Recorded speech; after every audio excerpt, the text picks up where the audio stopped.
I forgot. Ang happy ng thought eh. Kalira yung plane. Sana nababasa nila yan, di ba? Quiet ship. Tapos hinaan nila volume ng airplane. I'm sorry. We should fly in mute. Airplane mode.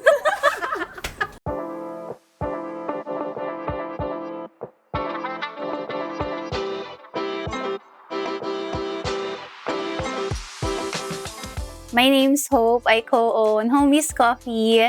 And actually, Homies, the name Homies came from my fiancé, si Migs. Pinagsama niya yung names namin na Hope and Migs. So, and it's also a very homey brand kasi cozy, ganyan, nasa bahay lang, chill, relax. And mostly, right now, currently, we're focused on selling anything cold brew. So, from cold brew bags to made ready-to-drink cold brew or cold brew concentrate and some dry coffee goods since we roast our own coffee currently. So, Homie started 3 years ago, March 12 to be exact. So, actually, March 12 ang anniv, but we made it April 12. It's like the opening. Anniversary. Yeah, which is also Migs and I's anniversary. Para isahang celebration na lang. So, ayun, we started it as not even a side hustle to begin with. It's just something that we do after work. Kind of a fun activity na testing out different coffee drinks, how does cold brew work.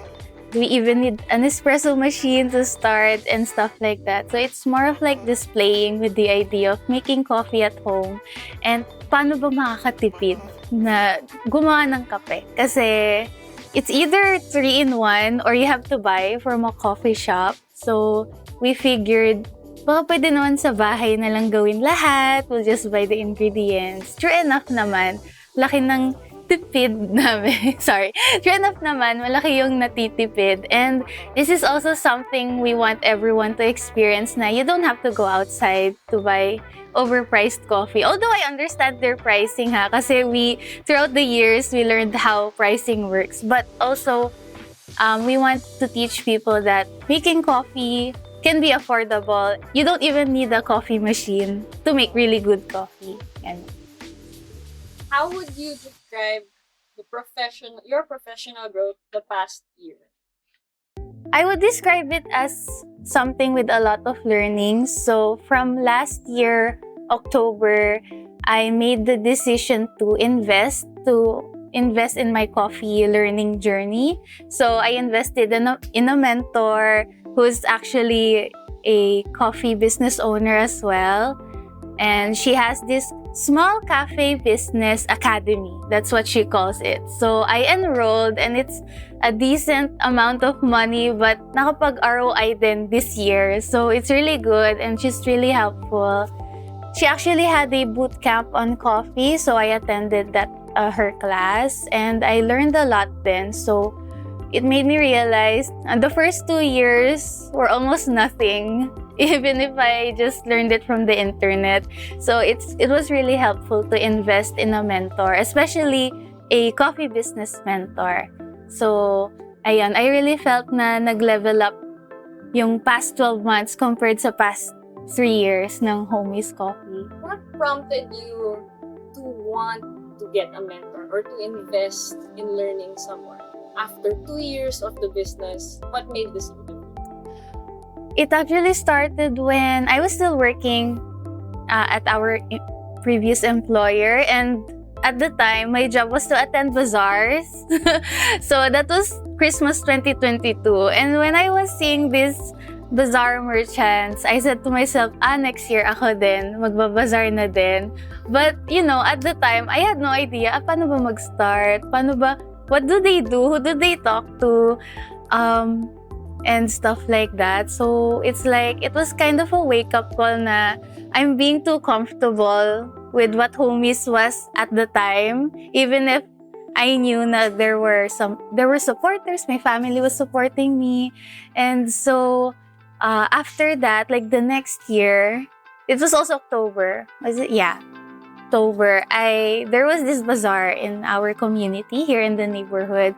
So that became like the starting point of Homies. And from then, it was a really fun experience. So I thought na maybe we can do this again. For Christmas naman, dahil marami nang bumibili pag Pasko, diba? And stuff like that. So, even if selling at home was easy, it was still a good experience then. Kasi at some point, I wanted to have our own coffee shop, but I knew we weren't ready. We don't know where to start. But the bazaars were like an OJT experience for Homies din na from pricing to marketing and everything else. We experienced it during bazaars, and yeah, that was like a really good a learning experience then. Describe your own personal evolution throughout the whole time. That's a good question kasi this year ko lang din na-realize na I wanted everything to be chill for Homies. That's why it's always at home, right? But I keep imagining the future, yung Homies for long term. I know na hindi siya tulad ng ibang coffee shops na mabilis lang, may coffee shop na. Nagka-business model lang, may coffee shop na, may coffee store na, and stuff like that. And for me, even if I wanted things to be fast, my fiancé, si Mix, he keeps reminding na we can take things slow. Meron tayong privilege to take things slow. He said that. And kasi while taking things slow is boring, it's slow nga. I remember another mentor said, slow is fast. Kasi nakikita mo din ano yung mga dapat ayusin and hindi ka rushed. Parang when you're less rushed kasi less damages din nangyayari. So, there's that. And then, siguro, kaya lagi kong nasa isip sa long term yung Homies. In a way, this year, it taught me na I think the whole time I was escaping accountability din. So, I realized na even if I wanted everything to be chill for Homies, it can't always be forever at home, right? So, if I wanted to grow this business, I needed to still do something. But hindi naman need na extravagant. It should just be at least one step closer to the long-term goals din, di ba? My initiative to grow. Yeah. In that particular. Kasi for like the first 2 years, it was like, hindi, bahay lang. Shopee sales, Grab sales, stuff like that. Bahay lang. Kasi nga, Homies, pinipilit ko talaga. Home nga, home.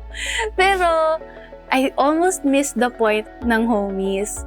Homies is supposed to be experienced in other people's homes then. Diba? Kaya nga, Homies. So, in a way, if I just keep thinking na, hindi, okay na ako selling sa neighborhood, okay na ako selling sa Shopee, medyo parang taliwas siya sa magiging goal namin. Yeah, which is eventually to reach to more people then. What are the goals or how you're going to see Homies the following year? I realized this quarter when we were planning out the goals then na there's a lot that we need to learn then for online. Especially we don't plan on having a physical store yet. So we want to focus everything online muna. And there's still a lot to learn sa marketing part, sa sales and ads. So next year, we're looking into investing then on learning more about online ads, especially recently sa Shopee ads. Biglang, nung nag-invest kami, ang daming potential customers pa din who are ordering from us na this quarter lang namin na-experience yung everyday may nag-order. Kasi before, it's once a week, once a month, ganyan. So, yeah, every time nga yung si tita, when she asks, kamusta sales sa Shopee? Okay lang, it's just the same. I can't tell na it's the same na once a month lang may mag-order. Pero buti ngayon, Dahil nga important pala talaga na aralin din yung marketing side. Of course, it's important. So we decided na mas mag-invest on learning how to do more of those things. What are certain things you find are successes for homies so far? So far, ang dami. Like, this year, dumami yung mga retaining customers namin. It's not just friends, ha? It's like total strangers from online na whenever they order, their names are becoming familiar na. So, may kilig doon eh. Uy, naalala ko nag-order na to dati sa akin. And then, the next time ulit, mag-order siya, the next time ulit. So, talagang, it's a good feeling din na, although syempre, kilig pa din na supported kami by friends, by family who keeps ordering. Pero iba pa din pag when they don't even know you. Pero now they do, and they believe in your product na din. So, there's that. Yeah, there's a lot of big wins din this year. And ayun nga, just like what I mentioned, we're officially BIR registered. And not only that, we don't have to like start from zero sa bookkeeping aspect ng sales. We can afford a bookkeeper. So, quarterly ba? Quarterly, may subscription kami sa bookkeeper and they help us. They're really good at explaining things then about taxes and stuff and filing and yung mga ganon na hindi na need i-YouTube. Kasi ang hirap din pag everything is free but no one will directly teach you things, di ba? So, and then there's that. Ayun, after that, at one point, kami naging go-to coffee sa Grab dahil nag-night shift ako. So, open din siya at night. And people who order are my fellow night shifters. So, it's good din na pag gabi, especially like 12 midnight onwards, ayan, ang daming mag-o-order. Magno-notify yung phone ko. Nakakagulat. Like, in the middle of the night, you're busy working. Everything's quiet. Tapos biglang, grabe! Uy, ganun na notif. So, magugulat ka, but it's like a good thing din. Buti na lang, sa work ko, hindi siya sagabal. So, talagang balanced na I can work on my night job and I can work on homes at the same time. Yeah, walang magagalit na boss, ganyan. For those things that you've mentioned as successes, what do you think are the key factors or steps you took to have those possible? Definitely support ng parents. I won't lie na I worked hard. Syempre, I do work hard. But like, sa finances part ng homies, sobrang supportive ng parents ko. When I said, Dad, pwedeng pahiram muna ng gantong amount. I want to finally register homies. Yeah, mabilis lang kausap. Even my mom, sasabihin niya, sabihin mo lang, mag-i-invest ako. Ganyan. So, talagang sobrang important. I feel like spoiled or parang nepo baby sa part na yun. Kasi talagang parang hindi ako nahihirapan sa part na humingi ng support. Kasi kusa nilang binibigay. Especially my dad who, he invested most of the stuff sa homies. And there's that. Sobrang important ng support. At syempre yung siblings ko din na ang investment nila is helping me sa tuwing magsiset up sa bazaar. Yung ate ko, siya yung mag-drive. Yung brother ko, laging nag-order, di ba? Kaya may menu sa bahay. May menu sa bahay ng drinks. Even if he was just a student at the time, no? Sobrang ramdam ko yung support nila. They will support in ways that they can. Were there any instances that you felt exceeded your expectation? Yung wins na minention ko, they made me realize, sana pala first year pa lang ng homies, ginawa ko na mga to. Kasi sobrang slap in the face mga wins na yon. Ironically, like, wins mo to. Kung di ka lang tumatakas sa accountability since the first year, sana noon pa lang. Dami mo na ring learning experience, di ba? So, but also at the same time, it keeps me humbled na ganito palang wins mo. Paano na sa future? Mas malaking win. Kung malaki na to, mas malaki sa future mga wins mo. Di ba? I love how it's the wins that made you realize you needed to improve. Yeah. You could have benefited more if you improved earlier on. That is so true. Usually kasi mga failure siya eh, hindi mga wins. But speaking of failures, are there any that you think would be useful to note for yourself to recall? Any failures you think or challenges you've had in homies the past? Well, I think number one, handling the finances part. Totoo yung sinasabi ng mga business mentors na fina-follow ko. Huwag paghaluin ng personal money sa business money. And it's a common mistake pala kasi kung di ka aware or if you're not mindful of what goes in and out, both homies expenses, homies money, and my money, my personal money, magka-clash and it's very nakakatamad na i-track. It's like hopeless. Hindi ko na alam saan napunta tong 1K. Saan galing yung 1K? Stuff like that. Challenge siya, but at the same time, no, obviously, it's something na kailangan matutunan. Kasi syempre, in the long run, can you imagine like famous entrepreneurs still mixing up their finances? I don't think they do that. But if I want to be like them, I should learn how to do the basic stuff then. Pero at the same time, no, it's humbling na it's a common mistake na even the entrepreneurs that I look up to, kaya nga nila nasabing mistake nila yon kasi naranasan nila. They know what I'm going through. They know what I feel na nawiwindang mag-track ng finances and stuff like that. So, ayun din. How did you manage setbacks like that? Well, siguro yung mga first and foremost, then I learned how to manage my own money bago ko i-apply din sa homies. And I did ask people then, like my mentor nga, yung cafe mentor ko, what they did. I read books about it on running small businesses.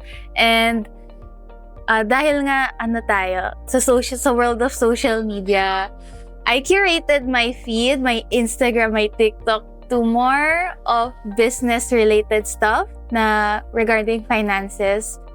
So I curated all of my feed then, my algorithm, to stuff na related doon. Para, alam mo yun, when I catch myself doom scrolling, at least mga, educational about businesses, di ba? Kaysa sa puro memes. Minsan may memes, pero mas madami na yung mga, educational videos din. I'd imagine you might have had a lot of moments when you felt like you improved and you're in a position that you'd be able to lead and be an influencer, not just in social media, but also as an entrepreneur. What kind of moments would those be where you feel like you've influenced or you've been able to lead? Good question, because for the longest time, I don't like being a leader. But I had no choice kasi this is my business. Of course, I have to lead. But, it's just funny then na as much as I want to escape the leadership role, I still have to do that for homies. So, it became common na din. It used to be a fear na I don't want to lead. I'm so scared. I don't like leading people. Pero the more that I did it, especially sa homies, it became, yun lang, kinakatakutan ko pa. Something like that. So, stuff like delegating work. So, this is something na for the first 2 years of homies, I hated doing kasi ma-pride ako. I didn't know, like, makakatipid pala ako if I delegated stuff. I wanted to do everything on my own kasi walang pang sahod. Ganyan, sa mga tao. But turns out, grabe, may peace of mind and natitrain din leadership ko in delegating work na giving clear instructions, having more patience na ulit-ulit na lang. Pero, sige, let me explain again. So, leadership is basically so humbling na kung pangit yung management ng homies, that's my fault. And also at the same time, kung maganda yung management ng homies, that's also my fault, di ba? So, I have no one else to blame but myself. But at the same time, it's also nice to feel, it's a nice feeling na there are people that I can trust. Could you name specific adjustments or specific habits you learned that made things easier? The first 2 years was just full of pride na ayaw, hindi, pera ko to, profit ko to, akin lang to, ako gagawa lahat. Which resulted to me being so tired na kasabay pa ng isang job na tiring din. So, siguro naging habit ko na lang, hindi naman habit, but maybe more of a mindset na it's okay kung di ko kaya lahat sa business. Kasi I think business owners tend to feel like hawak nila lahat. Totoo naman, hawak nila lahat, pero hindi kailangan. Na pwede namang humingi ng tulong. So, may mga parts na I told Migs about na dineresya ko na sa kanya, pwede bang ikaw sa marketing? Kasi he has a lot of friends. And buti na lang, mga friends niya, bibili talaga. So, dun pa lang sa part na yon, yeah, I don't have to think about it anymore. And yeah, it's more of a mindset shift lang din na okay lang kung di ko kaya lahat. It's homies anyway. It's not host coffee. It's not Miss Coffee. It's homies, right? Nung una nakakahiya na humingi ng tulong. Nakakahiya humingi ng tulong. So, once I learned na pwede naman pala, ayun na, doon na nag-start na uy, sa'yo pala humingi ng tulong, mabilis lahat, wala akong stress, ginawa na ng iba. When other people do it, it's easy for them kasi strength pala nila ang pinapagawa ko. When I do it, it's like another job that I hate. No, ayoko naman sana yung homies na maging ganun, di ba? You mentioned that you were juggling with another job on top of homies. How can you sing it personal life things? Were you able to have a good life balance this year? Was it any different from last? This year, definitely. It's more of an answered prayer talaga, actually. Kasi, the previous work experience din was, I had to make homies just a part-time. Even if I wanted to make it full-time. Wala magpack lang ako ng orders after work. Ganon siya before. Pero, for this one, for this year, rather, it feels like homies is more of the full-time than my full-time job. But kasi, it's not a bad thing. It's a blessing na this is the job, the schedule, the boss, the salary that I prayed for. Sobrang aligned niya. Para silang one thing that I can think of lang. And the other one is the personal life, personal fun stuff. Unlike before na homies, full-time job, leisure, stuff like that. But now they're just, ito yung mga money-making stuff ko. I can just put them together. I can enjoy life outside that. I can volunteer for fun. Like, remember, I volunteered at the Ghibli Fest for fun lang because I had time. And I can attend more church events for fun. Not because burnt out ako or something like that. I can meet with my church friends whenever. Something like that. So, honestly, everything's just an answered prayer. So, long-term goals of homies. Like, what is something you would consider homies to be in next year, after next year? 5 years from now. Yeah. 10 years from now. How would that be? It's something na I can see homies as a physical manifestation of our vision and mission. Kasi, di ba, one of the reasons why we started homies was so we can have extra money to help out sa local animal shelters. Kasi at the time, we had how much sa salary, and it was enough for needs, but you know when people say, sana mayaman ako para nabibigay ko sa mga ganyan, sa mga gusto kong tulungan. And kami ni Migs, di hanap tayo ng ikakayaman natin para may masupport. Although, syempre, subjective yung term na yaman doon. We just meant another source of income to support them, support the advocacies we wanted to support. So, parang long-term goal ng homies was to have this coffee store. Hindi siya coffee shop. I realized, nung second year ng homies, ayoko na pala ng coffee shop. Ang bilis nilang dumami. Ang bilis din magsara. We're not fond of being in a rush kasi malaki yung vision namin na we want to be a coffee convenience store. I remember when I mentioned, a coffee convenience store na may pet park. May pet park sa tabi. Kung magkaka 10 branches kami, lahat yan may pet park. Alam mo yun, hindi lang coffee lovers ina-attract ng store, but pet lovers who love coffee or pet lovers who just want to chill. Di ba nga sa panahon ngayon, wala nang third place mga tao ngayon. Third place is what people used to have before the internet. So, after work or after school, bahay. And then there's a third place, which is a park, which is a library, which is their favorite coffee shop nga. So, it's something na hopefully in the next 5 years, going third place na mga tao na, uy, tara, homies. Dalhin natin si Leila, yung mga ganyan. Dalhin natin si Mingming, yung mga pets natin. And then, let's just stay there.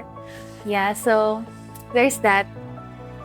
Was there anything from the past year that got you closer to that dream? Yes. Actually, dahil nga kami ni Migs, especially him, parang mas matindi yung heart niya for the aspins, the puspins, the local animals na walang bahay, walang matirhan.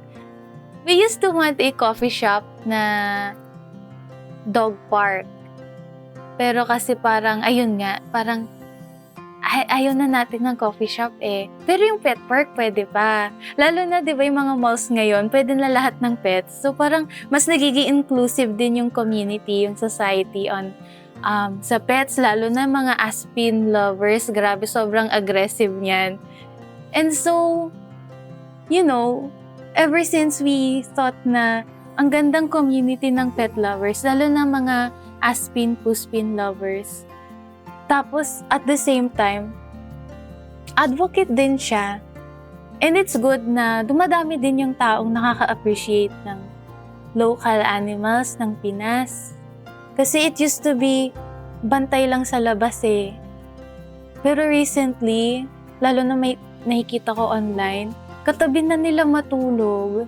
And if may nag-comment man na, bakit katabi mo yan matulog? Di ba dapat sa labas lang yan? Lagot ka. So, it's a really good community din na we can foster.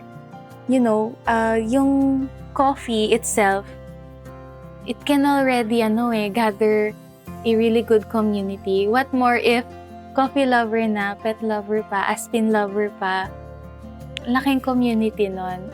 And it's also a way of raising awareness na din. What are steps you would do next to get closer? Feeling ko, and nasa goal ko talaga to, even if sa personal goal, was to have more volunteer time din sa local shelters. Kasi we only just used to support financially. Siyempre, kung gusto namin in the long run na lahat ng local animal shelters eventually ma-support namin, we also need to see ano ba nangyayari sa loob. Baka mamaya, it's not as glamorous as we think na kasi sa pictures mukhang ang saya-saya ng mga dogs. What if di na pala kayang buhayin ng shelter yung pets na, yung mga animals na na-rescue, kulang na pala sa dog food and stuff like that. So parang magiging stepping stone in a way is to have more regular volunteer work din personally sa ang daming nearby din. So we can start with that. And ayun, it can also be a good time to learn more about it. Kasi aminado ko, I don't know much about local shelters. I just want to support them to kahit ano lang yan, kahit 5 pesos nga lang yan, tinatanggap nila eh. Kasi pambili ng rice, dog food, eh syempre, there's this feeling na I'm supposed to learn more about it, about this thing I want to advocate for, 'di ba? Para mas na-explain din siya sa platform namin, 'di ba? So, ayun. Is there any constructive feedback you received this year? A lot. More of feedback sa self lang din, based on the experience that we experienced. Like, di pala to dapat gawin. Pero I remember one particular customer lang sa Grab, and nakapost yung feedback niya. So, talagang need i-improve. But it's more of the ingredients lang din. And I think it's the formulation of the coffee recipe. More of that. Pero laking tulong din ng feedback niya. Ha? Kasi syempre, I know we're still a baby business, so still figuring things out. And one thing that we did improve this year was the drink recipes. Basically anything. Kasi ang feedback niya, lasang water daw yung matcha. So, that was good feedback, by the way. Pero, syempre di ko napigilan ma-feel na, shucks, it's bad feedback. What can I do? So, syempre, it's also a good time to learn na paano ba proper storage ng ingredients? Paano ba maiwasan ng spoilage? Actually, since the first year, ang first problem namin, maiwasan ng spoilage ng milk. Kasi once you open it, you need to consume it right away. So, there's that. So, yun yung parang naging mostly yung feedback namin was on the drinks. Syempre, kasi that's what we serve. And it's really helpful din. Kasi right now, kampante na ako sa timpla namin din na kaya na namin kahit anong drink pa yan, it can always be served sa best flavor niya. And no more stale matcha drinks. Kasi turns out, mabilis pala mag-stale ang matcha once you open it. That's why, di naman siya expired. Pero totoo, it did taste like water. And at the time, malay ko ba na ganun pala magtago ng matcha, magtimpla ng matcha. Kahit nga yung whisk, dapat iniingatan yun, yung matcha whisk. And, ayun. Yun yung naging From then, puro good feedback na yung drinks, yung recipes. Pero at the same time, kaya happy yung mga family ko. Kasi laging, pag may pa-free drink ako, ibig sabihin, I need feedback. Siyempre happy sila na may free drink. Diba? And it's also, at the same time, research and development ng drinks, ng cold brew, ng coffee. What do you think about it? Ganyan. So, very helpful yung mga naging ganyang feedback. How about things to improve for the public? Things to improve, definitely. I know I have a lot to learn regarding sa business as a whole, a small business na kasi maraming maraming sikot-sikot yung business na hindi lang siya finances, hindi lang siya sales, hindi lang siya marketing. Para lang, yung mga minention ko, facade lang yan eh. Yun yung parang front face ng isang business. But inside the business, there's like operations, systems, management, and other things na I know that I need to improve on. Especially if I want to grow homies long term. And siguro one thing that I learned this year and something that I enjoyed doing then was reading business books. It was a really good stepping stone na din in improving homies kasi whenever I read these books, dito ginagawa ng homies, gawin ko nga, ganyan. And also, besides reading business books, attending mga business events. So there's this thing every March, it's called Go Negosyo, ang saya mag-attend doon. Lalo na kung early bird ka, you get free business books. So, and also you get free mentorship din. So, talagang sinusulit ko lahat ng mentorship that I can get, learnings, mga learning materials. Kasi, bukod siya absorb ko lang, magte-take action na lang ako. And once you take action, halata, pag sa business, halata yung improvement when you take action. Kaya talagang na-feel ko, ang laki ng nilaki ng homies this year compared sa first year. What about homies the past year that made you have a sense of fulfillment? I'm glad homies is something I do for fun. First and foremost, pressure aside, finances aside, everything else aside, it's something I do for fun. Kasi, siguro dahil lang I love coffee, I get to experiment different coffee drinks. Yun lang naman. Pero other than that, diba, parang bonus na lang yung may profit, bonus yung may masayang customer, may iba kang pinasaya, bonus yung may nag-recommend ng coffee niya. Yan. So, syempre, kahit bonus yan, lakas makadagdag kilig niyan sa self, sa business. And, sobrang fulfilling niya in a way na I also get to know more of myself, what I don't like, what I used to not like, pero turns out I like doing, what I was so scared of na hindi naman pala scary. Like leadership nga. And also at the same time, lakas niyang maka-develop ng self din. Lahat ng pwede ko din matutunan in life, si homies ang nagtuturo. Not necessarily lahat, no? Pero like a lot. Kahit, sabi nga, when you pray for patience, God will put you in EDSA traffic. Something like that. So, for homies, it's something similar na paano ba maging matinong leader? Paano ba maging good manager? How do I not do the things na ginawa ng previous employers ko na ayoko? And it's good din na even if it's small right now, at least based on my mga staff, na may magandang effect din sa life nila.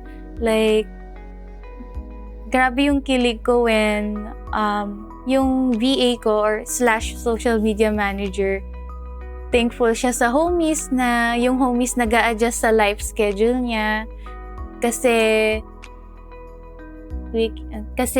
inalaw namin na Monday to Wednesday lang siya nag-work. That's for homies. Thursday to Sunday, she's with her church community.